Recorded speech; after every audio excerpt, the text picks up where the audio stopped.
Hi friends, welcome to my channel. ఈరోజు మన వీడియోలో జున్ను పాలు లేకుండా జున్ను ఎలా తయారు చేయాలో నేర్చుకుందాం. కావాల్సిన పదార్థాలు: పాలు, గుడ్లు. 1 లీటర్ పాలుకి 12 గుడ్లు తీసుకోవాలి. బెల్లం, మిరియాలు, ఇలాచీ తీసుకోవాలి. ముందుగా గుడ్లని మిక్సీ పట్టుకోవాలి.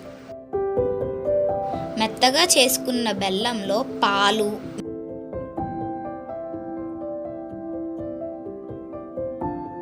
మిరియాలు, ఇలాచీ వేసుకొని బాగా కలుపుకోవాలి.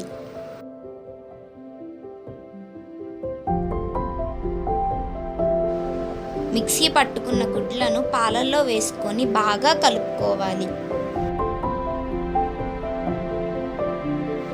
ఇదైతే చాలాసేపు ఉడికిద్దనమాట. మేమైతే 1 అవర్ దాకా ఉడికించుకున్నాం.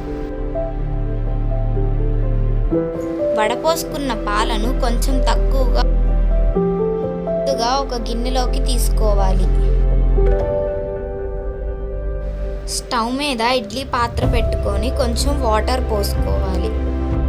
ఇడ్లీ పాత్రలో పాల గిన్నె పెట్టుకొని మూత పెట్టుకోవాలి. ఉడికించుకున్న జున్నుని చల్లారాక ఒక ½ అన్ అవర్ దాకా ఫ్రిడ్జ్లో పెట్టుకోవాలి. తర్వాత ఫ్రిడ్జ్లో నుండి బయటకు తీసుకోవాలి. అంతే, ఎంతో టేస్టీ అయిన జున్ను రెడీ.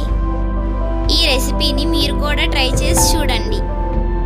ఈ వీడియో మీకు నచ్చితే లైక్ చేయండి, షేర్ చేయండి, సబ్స్క్రైబ్ చేసుకోండి. Thank you.